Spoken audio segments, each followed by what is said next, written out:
아멘. 오늘의 여러 가지의 얘기들 가운데서도 주님께서 우리를 굽어보시면서 주님 앞에 사랑받는 자들이 되기 위한 여러 가지의 몸부림 속에서 주의 성령께서 우리를 잘 인도하셔서 주의 모든 집회와 모든 주의 말씀 가운데서 주의 소리를 인치시며 인도하셔서 그 밝은 빛 가운데로 나아갈 수 있도록 은혜를 더하여 주시기를 원합니다.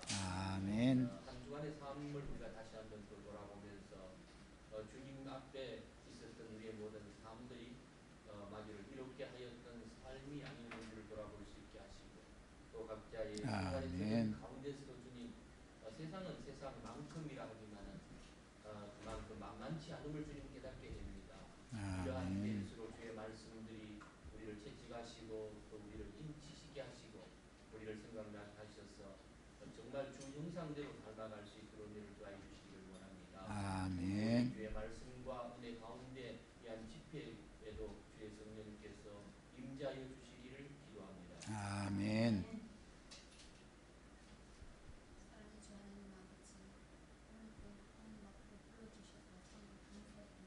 아멘. 예수 그리스도의 몸인 교회, 아버지 참 교회가 어떤 역할을 하는지를 저희들이 다시금 깨닫고 다시금 다잡고 나갈 수 있도록 허락하여 주시옵소서. 아멘. 교회는 아버지 구속받은 성도들의 지체들을 개인이 아닌 단체인 것을 더욱더 깨닫게 하시고 아버지 개인의 목소리가 큰 것이 아니라 협력하여 서는 이런 단체의 모습으로 아버지 모든 것이 하나님 보시기에 든든하게 나가는 것이 교회 생활인 것을 아버지여 참으로 앞으로 저희들이 더욱더 깨달아서 아버지 누구의 한 색깔을 내는 것이 아니라 참으로 예수 그리스도가 무채색이었듯이 저희들이 아버지 예수 그리스도의 마음과 영을 닮아서 주님의 마음 그대로 정말 저희들도 어떤 색깔이 담더라도 그 색깔을 내줄 수 있는 우리 교회 모든 성도 한 사람 한 사람들이 다 될 수 있도록 앞으로 허락하여 주시옵소서. 아멘. 아멘. 오늘 형제 자매님 기도 말씀처럼 우리들이 교회 생활을 좀 더 진일부한 생활을 할 수 있도록 주의 성령께서 은혜를 더하여 주시기를 바라고 오늘 모임 가운데에서도 주님의 말씀만이 찬송을 받으시고 영광을 받으시기를 주의 이름으로 기도합니다. 아멘. 아멘. 우리가 지금 주중집회 때 마태복음을 하느라고 이제 족보를 좀 다뤘어요. 그것도 안 다룰 수가 없죠. 성경에서 제일 중요한 건 이제 족보 이야기고 이게 성경이 뼈대기 때문에. 그런데 족보 이야기라는 것은 아무나 다룰 수 있는 그런 문제가 아닙니다. 이 성경이 굉장히 어려워요. 족보책을 읽어보면 제일 어려운 게 나는 성경 읽을 때 제일 많은 시간 투자하는 것이 족보 이야기입니다.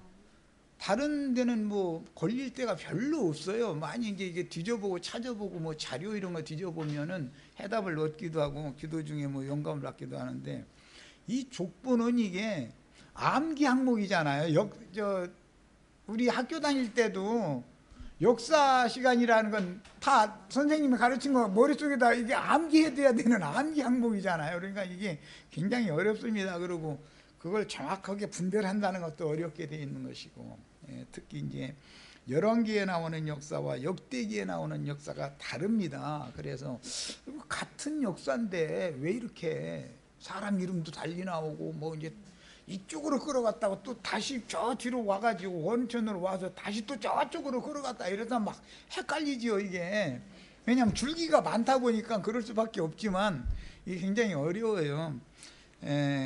마침 그런 중에 지금 우리는 어차피 이 시간에 나누는 것은 교계의 신학이라는 것이 무엇이 미흡하고 무엇이 부족한가, 우리는 그 신학을 어떻게 바르게 해야 될 것인가, 이걸 어차피 이 시간에 나누는 시간이기 때문에 이 족보에 대한 것은 신학적으로 너무 잘못 정립이 되어 있습니다. 그래서 이 시간에는 이제 그 마태복음과도 연결이 되는 문제지만 성경의 기본진리 인쇄에 이미 해드린 책으로 하는 것이 아니라 어제 그저께 우리 저 홍영재님이 많은 질문을 하셨었는데 인터넷상에서 아마 보신 분들은 큰 도움이 됐을 거예요. 그런 질문 좀 많이 좀 하세요. 많이 하셔야 돼요. 그리고 뭔가 파고드는 사람이나 질문도 하는 것이지 그냥 그거 그냥 대충 믿지 뭘 저렇게까지 하냐 이렇게 하면 질문을 하라고 해도 질문할 것이 없어요. 질문을 잘 안 줘. 그럼 그렇게 벌로 나가는 그런 신앙생활 하시면 안 되겠어요. 아주 질문을 굉장히 잘했어요. 그런데 이제 그것은 일반적인 교계의 신학사상과 같은 그런 관점으로 이제 질문을 자꾸 했기 때문에 내가 말하는 답변과 자꾸 이게 이제 잘 처음부터 일치가 되지 않아가지고 이게 좀 문제가 좀 됐죠. 신학 사상, 일반 교계 신학 사상이라는 것은 단순한 역사를 보고 단순한 계보를 이렇게 그렇게 쉽게 생각을 해요.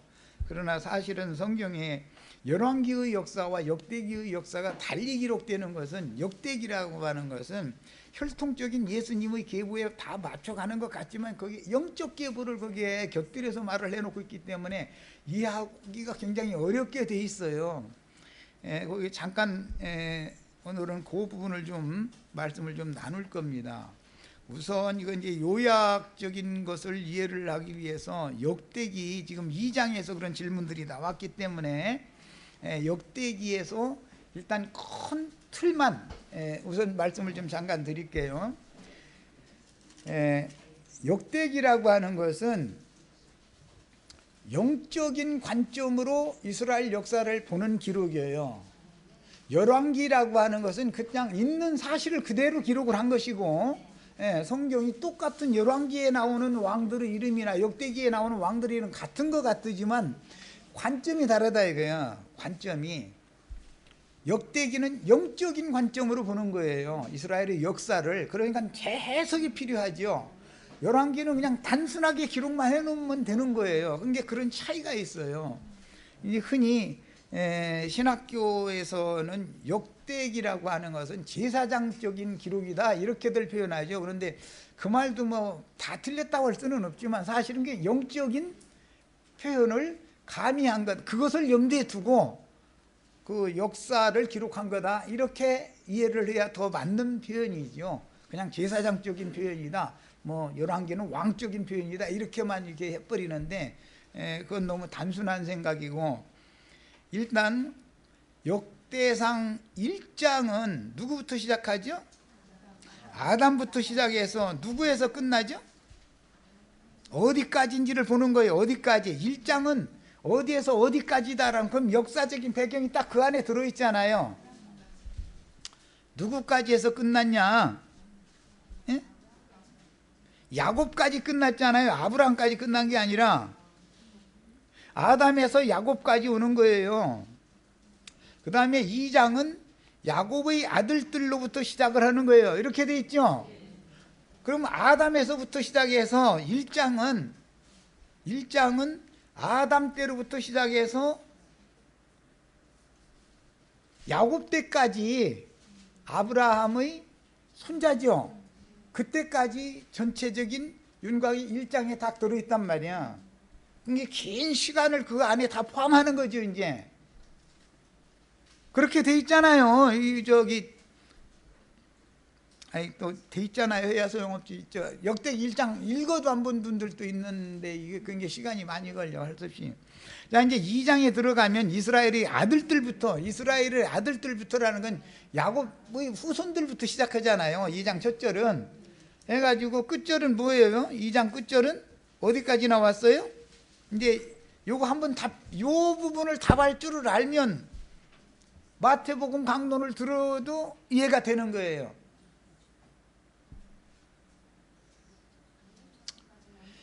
가나안 땅에 진입한 1세대까지 기록을 했어요.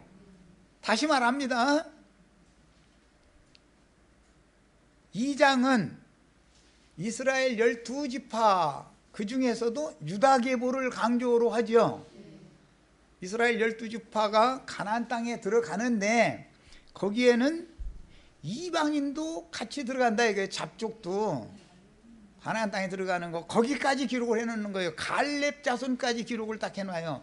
갈렙은 가나안 1세대지요. 가나안 땅의 첫 세대가 갈렙이죠. 유대인들만 들어간 건 아니에요. 가나안 땅에 이방인인 갈렙도 거기에 들어갔어요. 가나안 땅에 가서 공원도 세고 다 그러잖아요. 그런데 유대 지파의 명의로 들어가는 것이지 이방인으로 들어가는 것은 아니죠.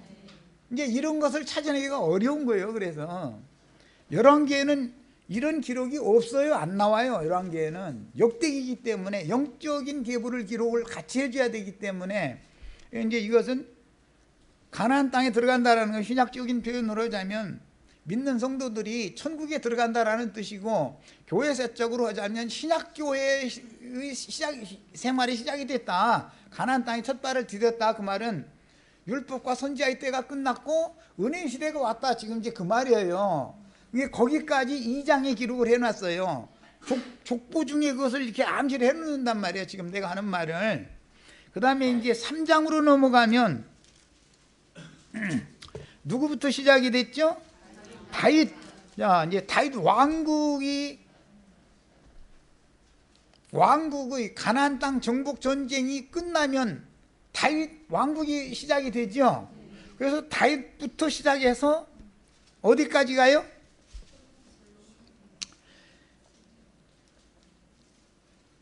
지금 3장 얘기하는 거예요. 솔로몬으로부터 시작, 다윗의 왕국 솔로몬으로부터 시작해서 바벨론 포로 귀환 후에 헬라 시대의 끝까지 족보를 기록을 해놓은 거예요. 3장은 솔로몬이 다윗의 왕국을 이어받았죠. 거기에서 왕국이 북조도 망하고 이제 남조도 망하는데, 여기서는 주로 남조에 대한 계보예요. 계보인데 남조가 바벨론으로 이거되었다가 돌아와서, 그때는 바벨론이 멸망하기까지이기 때문에 페르시아 시대까지라는 뜻이 되겠죠. 바벨론 다음엔 페르시아잖아요. 페르시아 왕이 포로를 돌려보냈잖아요. 파사 왕 고레스가 칙령을 내서 돌려보낸 거예요. 그 다음에 이제 4장, 이제 굉장히 어려운 데로 왔습니다. 4장에 가면 누구부터 시작해요?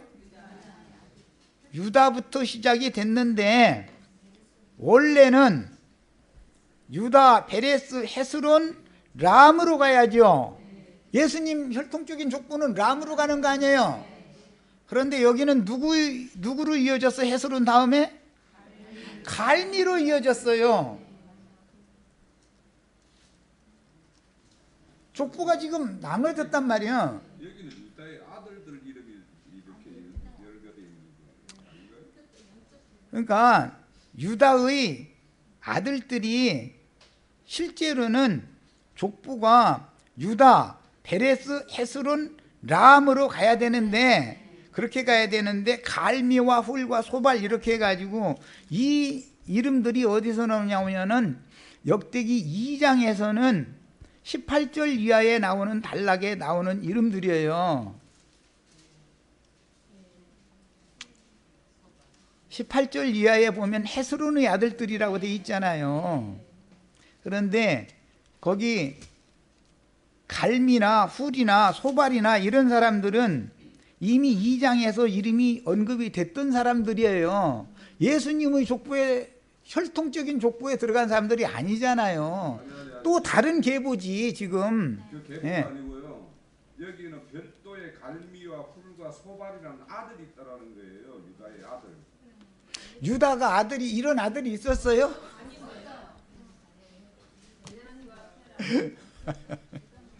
여기 그냥 지금 이 시간에 그냥 들으세요. 유다는 세라라는 아들이 하나 살아남아 있었어요. 다말에게 들여보내지 않았기 때문에. 그리고 나서 베레스를 낳아서, 유다는 실제는 혈소는 세라와 베레스가 있었어요. 이제 자꾸 시간이 가는데 그냥 들으세요. 이 시간에랑. 이것은 계보가 나눠진다 그런 말이에요.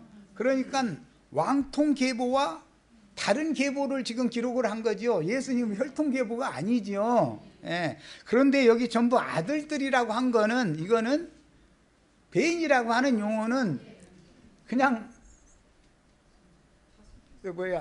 자손들 그런 뜻이단 말이에요. 예. 그런데 이 유다의 자손들로,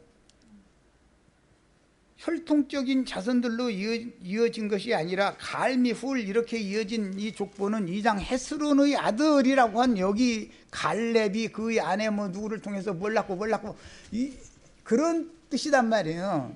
그러니까 이제 아들이라고 할 때는 중요한 게 뭐냐면, 누가 누구를 낳은 아들이라는 말이 나와. 이제 누가 누구를 낳고, 그거는 무슨 손이에요? 혈손이지요. 그냥 자손이라고 하는데 사용되는 아들 하면은 혈손이 아닐 수도 있죠. 이 역대기를 볼 때는 제일 중요한 게 이걸 보는 거예요. 그래야 혈통적인 예수님의 족보 외에 믿음의 계보라는 것이 여기에 감춰져 있다라는 것을 이해를 할 수가 있으니까 이 시간에 이걸 하는 거예요. 자, 그 다음에 이렇게 이제 다른 계보가 흘러나왔는데, 주로 갈렙 계보 얘기가 11절 이하에서 이제 본격적으로 나와요. 수하라고 하는 사람도 가나안 사람이에요. 원래는 이제 그 계보로 나왔는데 에돔족이죠. 실제는 가나안 동편이니까 가나안 사람들이지. 자, 13절을 봅니다. 그나스의 아들 얘기 나오죠. 온니엘 그 형제들 쭉 나오고, 온니엘의 후대 얘기 쭉 나오고, 15절 보면 여분네의 아들 갈렙 얘기가 나오죠. 이 사람들은 유다의 혈손이에요. 접붙인 자들이에요. 이방인들이에요. 실제로는 신분상으로 보면. 예. 그래서 지금 역대기라고 하는 것을 읽을 때는 이런 관점을 봐야 된다 이거예요. 말하고자 하는 어떤 족보인데 어떤 계보로 가다가 어디에 가서 딱 갈라져 버려요. 예수님의 혈통족보와는 다르게 기록되는 족보 얘기가 또 나오는 거예요. 유다의 그 실제 아들은 세라와 베레스밖에 없어요. 그런데 헤스론, 갈미, 훌, 소발 이렇게 해서 이어져 나갔잖아요. 이것은 지금 예수님의 혈통적인 족보와는 다른 족보다라는 말이잖아요. 이해하셨어요? 유다가 헤스론이나 갈미나 훌과 소발 이런 사람들 난 적이 없어요. 유다의 혈손이 아니에요. 이거는 이 성경을 보는 관점을, 성경에는 족보 속에 두 족보를 기록한다 그런 말이에요. 중점이 이거단 말이에요. 하나는 혈통적인 예수님의 족보가 있고 그 흘러가는데, 그와 곁들여서 하나님은 이방인도 그 이면적 유대인에 포함시키는 어떤 문을 열어놓고 있다 이 말이에요. 암시죠 이게 전부. 그게 없으면 우리가 구원받을 수 있어요? 없어요? 유대인만 구원을 받는 거 아니에요. 이 관점을 잘 세부적인 얘기보다 오늘은 관점을 말하려고 그래요. 그 다음에 이제 그 4장의 하반부에 가보면은 시므온 얘기가 나오죠. 24절부터. 시므온은 둘째 아들이잖아요. 야곱으로 해서는. 그러니까 예수님의 적통계보가 아닌 그 가지들 또 지금 역대기에 기록을 해나간다라는 걸 알 수 있는 거예요. 제일 어려운 건 이제는 이 4장에 예수님의 적통계보 외에 가지계보도 기록을 한다 이거예요. 그럼 가나안 땅에 들어가는 사람들이 광야에서 이스라엘 12지파가 다 죽는 게 아니죠. 다음 세대는 살아남아서 들어갈 거 아니겠어요. 어쨌든 대가 이어지니까. 그런데 그 중에 주도자가 누구냐면 여기서는 유다와 갈렙을 지금 얘기를 하고 있지만 실제로는 갈렙 계보가 이렇게 많이 언급을 되는 거예요. 그런 것을 이해를 하셔야 되겠고, 사람들이 생각하는 것처럼 우리는 선민이니까 구원받고 당신들은 택함을 받지 못했다, 이런 생각을 바꿔야 돼요. 성경이 말하는 바는 그게 아니니까. 다 멸하는 중에서도 누군가를 살려놔둬가지고 그를 통해서 후손을 또 퍼뜨리게 만들고, 이게 이제 부활이요 생명이신 그리스도를 지금 감춰놓는 거거든요. 그 다음에 이제 5장에 가면은, 5장에 가면은 이스라엘의 장자 혈통적인 12지파를 지금부터 쭉 기록을 해나가죠. 그런데 여기에서도 장자의 명분이 유다한테 있는 걸로 야곱이 축복을 해줬지만, 실제로 장자의 명분은 누구에게 있다고 기록을 해나가요? 요셉에게 있다. 이제 이렇게 해서 여기서도 구약 경륜과 영적 경륜, 신약 경륜, 예수님은 유다의 자손으로도 오셨지만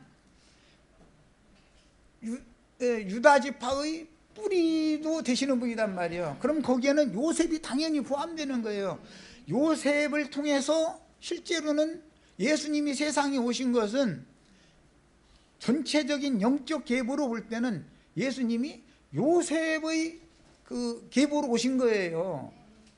하나님의 아들이 세상에 왔다는 것은 하나님의 아들 요셉이 애굽에 먼저 보냄을 받았기 때문에 애굽에 이스라엘 12지파가 내려갈 수 있었던 것이잖아요. 그런 것을 이 역대기에서는 이걸 다룬단 말이에요. 열왕기에는 이걸 다루지를 않아요. 양면을 다루지를 않기 때문에. 그래서 역대기를 읽을 때는 제일 중요한 것이 누가 누구를 낳았다고 할 때 사용되는 낳은 아들 계보와 그냥 아들이라고 하는 계보를, 양계보를 잘 봐야 된단 말이에요. 혈손이냐 접붙인 자식들이냐. 우리 이방인들은 무슨 족속이에요? 혈손이 아니에요. 우리는 다 접붙임을 받은 자들이에요. 그래서 하나님은 이미 구약시대에도 이렇게 유대인이든 이방인이든 다 예수 그리스도 안에서 구원을 얻는 문을 이미 암시적으로 열어놔두고 있다 이거예요. 그런데 이제 이런 것을 잘못 가르치면은 대수를 따져야 되고 누가 몇 년을 살았느냐 이런 거 여기엔 기록이 없잖아요. 그런 기록을 빼버리니까 그런 거 물어보면 진짜 이거 할 말이 없어요. 누가 알아 그놈의 걸. 여기는 그냥 계보를 이렇게 유대족 속의 계보와 12지파의 계보와 12지파에 들어가지 않았던 사람들의 계보를 이렇게 곁들여서 껴놓고 또 쭉 나가다가 또 껴놓고 이런 식으로 기록을 하기 때문에 이제 그런 것을 잘 염두에 두고 성경을 읽는 그런 눈이 우선 열리셔야 되겠어요. 이제 이런 것을 또 특히 우리 지체들에게 내가 이제 교제를 나누다가 어려움을 겪는 게 민수기를 새로 해야 되는데 그러면은 이제 시간이 없단 말이야. 이제 신명기를 했기 때문에 신명기를 통해서 민수기가 다 포함이 되니까 다 이게 되겠지. 그런데 그게 광야 노정에 대한 것을 세부적으로 하지 않다 보니까 또 이제 이게 좀 약간씩 혼동이 오는 수가 있는 것 같아요. 내가 그걸 다 언급을 못하니까 물론 그렇겠죠. 가르치는 사람의 능력이지 이제 그거는. 그런데 그런 이제 부족한 것을 많이 느끼지만 어쨌든 이 성경을 보는 눈이 열려야 된다. 이제 성경은 열왕기는 이스라엘 역사를 있는 사실대로 그냥 기록을 한 거예요. 그리고 왕의 계통에 북조의 왕은 이렇게 흘러갔고 남조의 왕은 이렇게 흘러갔다. 이게 단순한 역사적인 기록을 사실대로 기록을 해놨어요. 역대기는 이 사람 이름을 제일 많이 나오는 게 역대기죠. 성경 중에서 역대기보다 사람 이름이 더 많이 나오는 건 없어요. 역대기를 읽다 보면 그 속에 역사가 있단 말이에요. 흘러가면 몇 때까지 쭉 흘러가면 그동안의 역사라는 게 감춰져 있을 거 아니겠어요. 그런데 단순히 왕통 계보만을 역사적인 사실로 기록한 것이 아니기 때문에 여기에서는 우리는 계시가 필요한 거죠. 이제 그래서 이 역대기는 내가 사실 강론을 하고 싶어도 내 실력으로는 막히는 데가 너무 많아요. 사실 솔직히 말하자면 여기에 대한 역사적인 다른 많은 자료나 근거가 다른 어떤 데 뒷받침이 있어야 되는데 이름이 한 번 딱 나오고 끝나버리는 사람도 있고 그래가지고 이것은 잘못 증거라면 큰일 나잖아요. 영의 일을 지금 말하고자 하는 일인데 영의 일을 잘못하면 그 사람 지멋대로 성경 푼다 이런 소리 듣기 딱 좋잖아요. 그래서 성경에 뒷받침이 할 수 있는 그런 확신이 있는 것만 증거를 해야 되고 다른 것을 할 수 없이 빼고 넘어갈 수밖에 없는 거예요. 그렇게는 해서 함정이 있을 수가 있죠. 이제 이게 이런 문제가 있을 수가 있는 거예요. 이런 걸 잘 생각을 해보신 다음에 이제 큰 윤곽을 이렇게 말씀을 드렸고, 에돔 족속인 그니스 혹은 그나스라고 하는 그 사람들은 에서의 12방백 중에 들어가는 사람들이죠. 그니스족, 그나스족이라고 하는 것은 이스라엘 12방백의 야곱의 12지파에 들어가는 사람들이 아니고 야곱의 형인 에서의 12방백에 들어가는 사람들이에요. 그것은 창세기 36장부터 근원을 알아야 되니까 보겠습니다. 물론 창세기 15장에도 나오지만 15장은 예언이고 36장은 실제적으로 에서가 어떻게 그 후손은 12방백을 어떻게 퍼뜨렸는지를 기록한 기록이니까 거기에서 그 12방백 이름들 중에서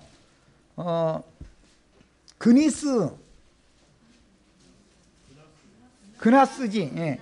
그나스라고 하는 에서의 12방백 중에 한 방백을 찾아내는 거예요. 이게 지파단 말이에요. 그때 당시는 부족국가, 부족사회이기 때문에 파지요, 각 파별로 이렇게 모여서 생활하는 시대예요. 그때는. 그래서 이제 부족 간의 전쟁도 많이 하고 이제 그러던 그런 시대예요. 이걸 생각하시면 돼요. 자, 그 그나스라는 사람이 몇 절에 나와요? 36장? 15절, 16절 봅니다.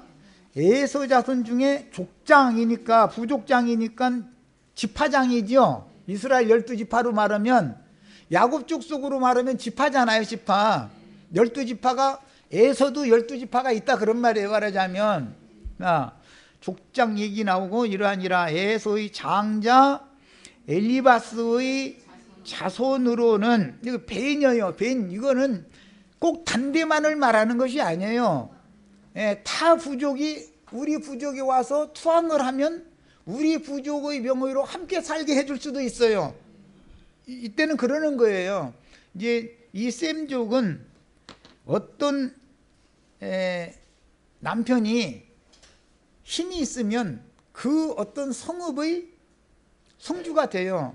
그 역대기 2장에 보면 뭐 베들레헴의 아버지, 헤브론의 아버지 이런 말이 나오죠. 거기 아버지라는 말은 원래 그 머리라는 뜻으로서 그 성을 맨 먼저 건설한 그 성읍의 시조다 이거예요. 그런 뜻이지 그냥 베들레헴의 아버지가 어디가 있어. 베들레헴은 땅 이름인데, 그렇잖아요.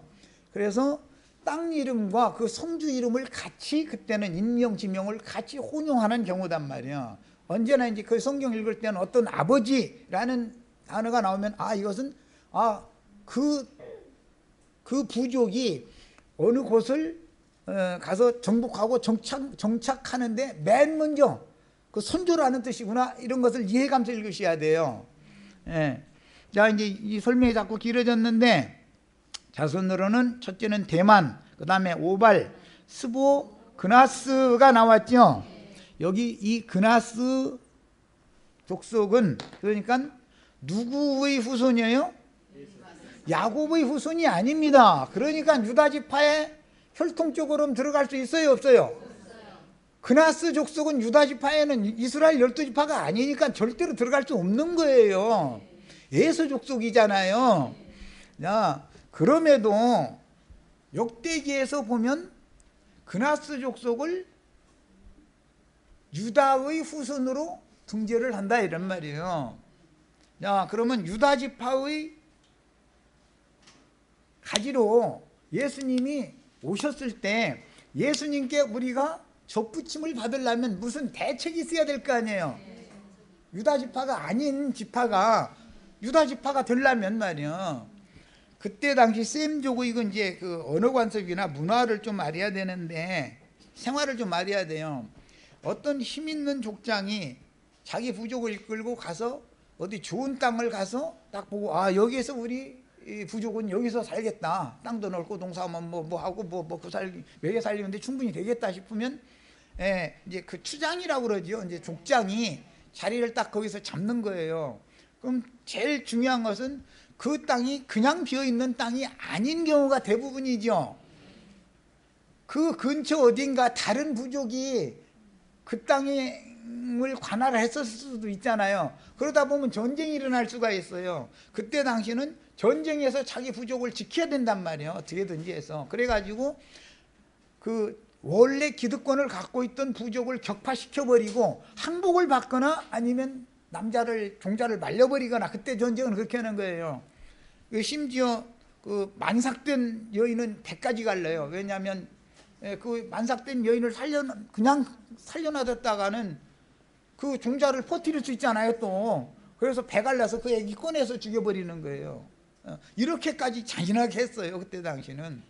이게 이제 부족 전쟁인 건데, 그런 시대이기 때문에 힘 있는 사람이 어떤 성읍에서 족장이거나 그런 경우는 후처를 많이 둬요.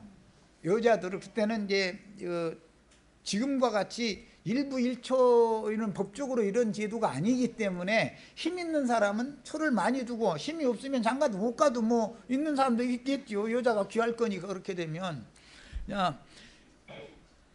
그러면 본 부인의 자식과 후초의 자식은 그 신분상의 불이익을 받는 거예요. 그러려면 그 본초의 자식들과 알력이 당연히 있겠죠. 그런데 본초는 아무래도 나이가 많이 먹는 것이고, 후초를 줄 때는 나이가 적을 거 아니에요. 또 3초를 뒀다 그러면 더 나이가 어리겠죠. 남편은 점점 늙어가고 초는 점점 젊어가는 거예요. 저기 역대기 2장 읽어보면 60 넘어가지고 새 장가 들고, 또 뭐 어디 보면 80 넘어서 새 장가 들고 이런 얘기 나오죠. 그때 아무래도 뭐 170세씩 살고 이제 그런 때니까 지금과는 다르지만 그래도 자식을 여전히 낳는단 말이에요. 이제 그런 기록이 성경에 나와요. 이것은 그 사람은 그만큼 그 지역에서는 권세가 있는 사람, 힘이 있는 사람이다. 유력자라고 이제 그 룻겐 번역을 했는데 그런 사람이다 이거예요.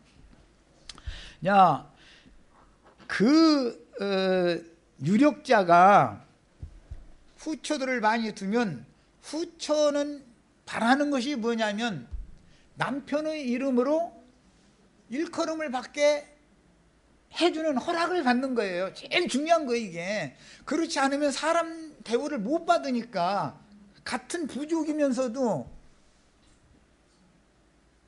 애비가 없는 자식이잖아요. 그 셈족은 애비 없는 자식이라는 말이 제일 부끄러운 말인 거예요. 그게 무슨 말인지 우리는 셈족이니까 이해하시죠?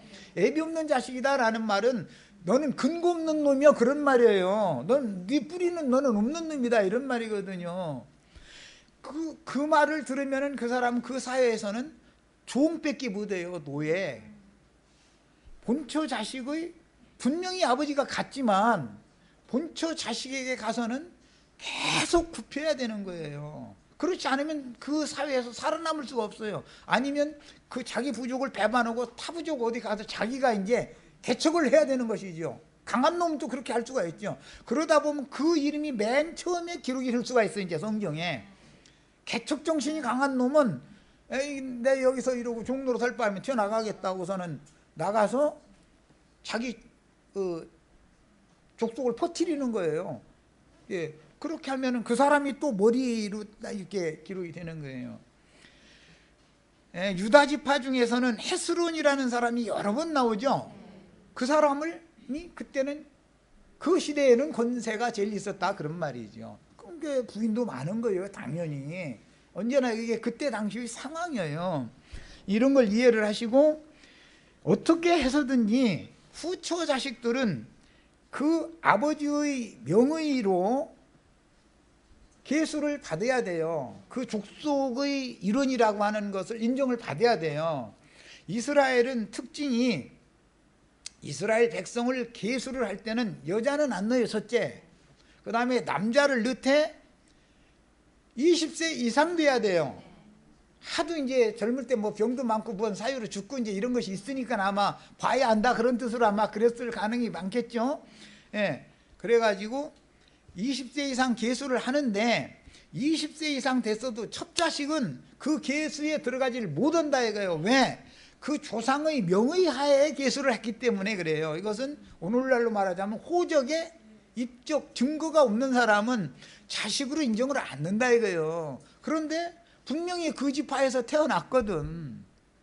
그리고 첩이라는 사람은 그때 당시 권세가 등등한 그 사람의 딸이 아니단 말이야. 그때 당시 원래 천한 신분이 남의 첩으로 들어가는 것이지. 왜냐하면 그 아버지가 뭐 쌀 몇 마리 팔아먹고 뭐 이랬다 그런 말인 거야 사실은. 그 뭐 눈 몇 마디 주고 이게 여자 데려오다 그냥 후손 퍼뜨려 그런 시대였으니까. 그러니까 천민이 첩인 거예요. 후처라는 건 대부분 처라는 소리를 들으면은 이 사람은 출세한 거지. 그 사회에서는 이런 그때 당시 상황을 알아야 돼요. 첩과 처는 다른 거예요. 예. 첩 자식과 후처라도 처의 자식은 다르죠. 처의 자식은 아버지의 그 조상이 나오면 곡을 하러 갈 수가 있어요. 또 그 자기를 낳은 생모가 아니지만 어머니가 초상이 나면 곡을 가서 하는 거예요. 그 사람은 왜냐하면 처로 인정을 받은 사람의 자식이니까. 그 말은 무슨 뜻이냐? 그 가문에서 후손으로 인정을 받았다라는 뜻이다 이거예요. 그게 기업을 얻는다 그래요. 이제 이걸 이제 신약에 와서는 그걸 기업이다 그러죠. 기업이라는 말은 조상의 명의 하에 나의 이름이 등재되는 걸 말하는 거예요. 우리의 영원한 기업은 예수님이죠.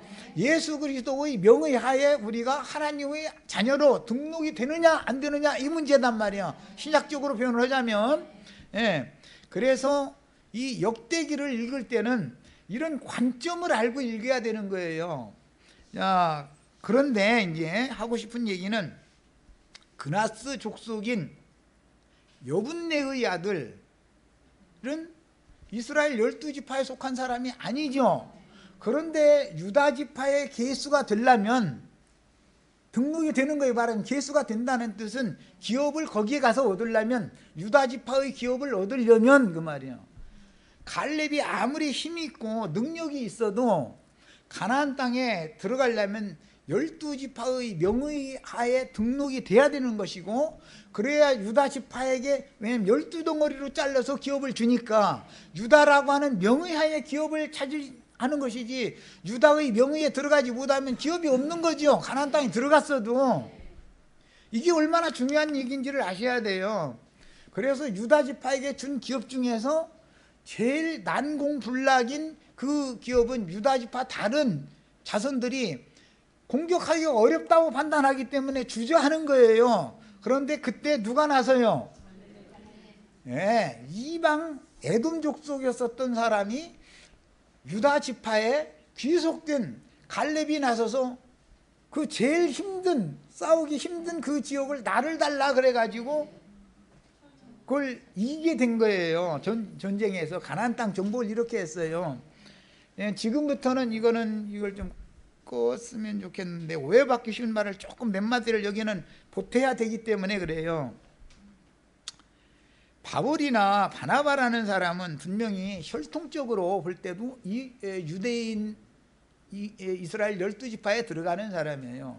그러나 예수님이 택한 12사도에 들어가는 사람들은 아니죠. 예수님이 택한 12사도들 중에 하나는 배반했죠. 그래서 마띠아라는 사람이 그 자리를 메꿨어요. 그러니까 12지파라고 하는 것은 골이 나지 않고 그대로 유지가 되는 거예요. 그런데 사도행전 13장 이후에 보면 두 사도가라는 말이 이제 다시 나오죠. 그 두 사도는 성령께서 세우신 사도지 예수님이 세운 사도들이 아니잖아요. 실제는 마띠아도 성령이 세우신 거예요. 사실은. 자, 그러면 두 사도 얘기가 나오기 시작하면서부터는 시대가 이방인의 때로 완전히 바꿔져 버리죠. 전환이 되죠. 그래서 시대적인 전환과 관계가 있어요. 족보 이야기는. 그러니까 이방인도 예수님을 나의 기업으로 취할 수 있는 새 시대가 오는 거예요. 이스라엘 12지파만의 기업이 아니에요. 예수님은. 예수님이 천국이니까 천국을 기업으로 취할 때 이방인의 때가 온다는 것을 구약 성경에 이미 역대기에 암시를 해놓는다 이렇게. 예, 이것이 접붙임이라고 하는 거예요. 이방인인데 유다지파로 갑자기 나와요. 그럼 그 안에 무슨 사정이 있었다는 거 아니에요. 혈통적으로는 유다 지파가 아닌데 유다 지파의 명의하에 유다 지파에게 12덩어리로 나눠준 땅 중에 유다 지파에게 준 분기 중에서 제일 차지하기 어려운 지역을 갈렙이라는 사람이 딱 차지하잖아요. 이제 이런 것은 그리고 나서는 번성하는 걸 보면 예수님의 혈통적인 족보가 번성을 더 많이 하는 게 아니라 사실은 갈렙 지파가 훨씬 더 번성을 많이 합니다. 이방인의 사도들이 전도를 훨씬 더 많이 해요. 그 성경 해석을 기만대로 하느냐 이제 이런 말 듣기 아주 꼭 쉬워요. 이제 이 얘기는 이것은 계시가 필요하다. 이제 하나님은 어떤 경륜을 가지고 계시기 때문에 때와 시기에 관한 것은 굉장히 중요한 문제예요. 누가 누구를 낳고 해서 거기에는 그 때에 그 시기라는 것이 한 대 동안에 있었을 거 아니에요. 그리고 나서 어느 어떤 단락을 딱 끊고 다음 단락으로 딱 아까 얘기한 것처럼 람에서 훌로 갈 거냐, 람에서 그 다음에 누구로 이어져야 돼? 예수님 왕통으로는 암미나답으로 이어지죠. 그러니까 그게 왜 갈라지는지를 알아야 된다 이거예요. 족보책에 왜 하나만 단순하게 딱 예수님 족보만 기록해 놓지 어디까지 같이 갔다가 유다지파로 같이 갔다가 거기에서 갈라졌는데 나중에 보면 유다지파에 포함되는 지파인데 이름들이 다른 족보에서 쭉 이어진단 말이에요. 이것은 바울 사도나 바나바 사도가 복음을 전파하기 시작하면은 이제는 율법과 선지자의 때가 그걸로 딱 종지부됐다는 뜻인 거예요. 새 시대가 왔다라는 뜻이에요. 실제 가나안 땅 정복을 실제로 제일 넓고 좋은 지역을 그 헤브론이나 그 베들레헴이나 이런 지역을 차지한 사람이 갈렙이잖아요. 람이나 뭐 암미나답이나 나손이나 이런 사람이 차지하는 게 아니잖아요. 이런 것을 잘 생각을 해봐야 돼요. 그래서 교회라는 건 이제 족보 이야기는 교회와 당연히 관계가 되기 때문에 교회라고 하는 것은 예수님이 오셔서 세운 예루살렘 교회가 있고 예루살렘 교회는 어느 한계까지만 가는 것이지 종지부를 문을 닫는 시대가 온다 이거예요. 때가 그게 AD 131년인가 뭐 완전히 이스라엘 나라가 문 닫았죠. 70년에는 예루살렘이 그냥 침공당해버렸고 그때 이후에는 계보가 이방인에게로 흘러간다 이거예요. 예수님은 죽는 분이 아니에요. 계속 살아있어요. 이방인들이 잘려져 나갔다고 해가지고 하나님도 죽는 건 아니죠. 예수님은 여전히 이방인들을 통해서 대를 이어가는 거예요. 오늘 우리에게까지 여기가 왔어요. 이제 그 히브리서 이제 그 믿음의 족보 이야기를 보면은 믿음의 족보 이야기 보면 거기가 역대기에 여기에 맞춰서 기록을 해놨기 때문에 아담부터 시작하죠. 히브리서 그 족보 이야기는 거기에는 야곱 자리에 누가 유다 자리에 누가 들어가요? 요셉이 들어가요. 이 특징이 어디서 왔느냐? 역대기에서 오는 거예요. 이게 열왕기에서 오는 게 아니에요. 이것은 영적 믿음의 계보의 족보다 이거예요. 믿음 계보. 우리는 믿음으로 구원받은 사람들이죠. 우리 아버지가 유대인이라 이스라엘 12지파 중에 누구라 구원받은 사람이 아니에요. 그래서 이것을 알아야 이제 계시록에 가면 7장의 14만 4천 족보와 14장 시온산에선 14만 4천의 족보를 그래야 이해가 되는 거예요. 이제 이렇게 족보 이야기를 하는 건 중요한 거예요. 뭐 이런 것을 모르는 사람들은 구속사에 대해서 이해가 없다 보니까 대부분 기독교계 그 계시록 14장 강론하는 사람들 얘기 소리 들어보면은 뭐 7장에 있는 14만 4천이나 시온산에 올라간 14만 4천이나 그 사람들이지 이렇게 생각을 하고 이제 그런 사상이 흘러가고 있어요. 특히 뭐 그 누구 이름까지에 대해서는 어쨌지만은 그 이만인가 그런 그 적그리스도 그 사람은 너무나 초급 우리 정용재님은 몇 급까지 배우셨는지 모르는데 초급, 중급, 고급이 있어요. 그게 이제 20주 동안에 한다는 거잖아요. 이게 근데 이제 초급을 어느 만큼까지 할 때는 뭐냐면 비유풀이를 가르쳐요. 초급에서는. 중급에 들어가면 뭐를 하느냐, 오실이라고 예언된 그분이 말세에도 꼭 오셔야 되는데 그 실상이 지금 왔다. 이제 이것이 이제 중급으로 들어가는 거예요. 고급으로 들어가면 바로 이분이 실상이다까지 이제 가는 거지요. 이제 그러고 나서 이제 졸업장 받는 거예요. 이렇게 그렇게 해요. 그런데 초급 할 때는 너무 성경이 이게 막 풀이 이게 막 너무 은혜스러우니까 기독교 교회에서는 뭐 비유풀이 이런 걸 가르쳐 주지도 않으니까 그러죠. 그러나 중급 이상 가면 그래도 구원 받은 사람은 깨우깨우더기 시작하고, 고급에 가면 미친놈이고만 하고 튀어나오고, 이제 거기 아무것도 모르고 붙어 있는 사람들은 이제 그 종이 되는 거죠. 그래가지고 그 짐승의 왕국을 이제 세우는 거예요. 그런데 그 사람의 특징이 뭐냐? 7장의 14만 4천과 계시록 14장의 14만 4천을 모른다는 거예요. 왜 그래요? 구속사에 대해서 무지하니까. 그래서 요 과천에 전 세계에서 이만희가 인정해준 14만 4천 모이면 천년 왕국이 온다는 거잖아요. 그 이제 그걸 세우는 실상이 왔다 이제 이래요. 결론은 그거예요. 그리고 이제 그걸 믿으면 이제 졸업장 받아주고 추수꾼 이제 되는 거죠. 그 추수꾼들 좀 여기 좀 왔으면 좋겠어. 내가 좀 추수 좀 한번 역으로 좀 했으면 좋겠는데 왜 안 오는지 모르겠어. 뭐 지난번에 뭐 유리바다인가 뭐 누군가 와서 좀 뭐 하더니 요즘에는 통 뚫리지도 않고. 그런 사람들이 툭툭 뭔가 하고 그냥 질문에 쌓고 뭐 하면은 우리 지체들에게도 많은 유익이 되거든. 이게. 네. 이것은 성경을 읽을 때는 이제 결론입니다. 제일 중요한 게 뭐냐? 족보를 알아야 된다. 세상에서도 자기 뿌리를 모르면 버림받은 자죠. 셈족은 그게 제일 두려워하는 거예요. 조상의 명의 하에 내 이름이 기록이 되느냐, 어린 양의 생명책에 내 이름이 기록되느냐와 그게 관계가 되기 때문에. 그런데 땅은 12덩어리로 잘라가지고 준다 이거예요, 기업을. 그런데 두 지파가 더해지면 실제는 14명인데 땅 받을 사람은, 그런데 덩어리는 12덩어리밖에 없는 거잖아요. 그래서 계시록에 족보를 따질 때 보면은 14 중에서 빠지는 사람이 나오게 되죠. 할 수 없이 빠져야 되는 거잖아요. 누구 어떤 지파 단 지파하고 또 에브라임 지파, 이 두 지파가 빠져나가잖아요. 이런 식으로 돼 있어요. 그 자리를 채우는 지파가 있어야 되는 거기 때문에 이제 그런 거예요.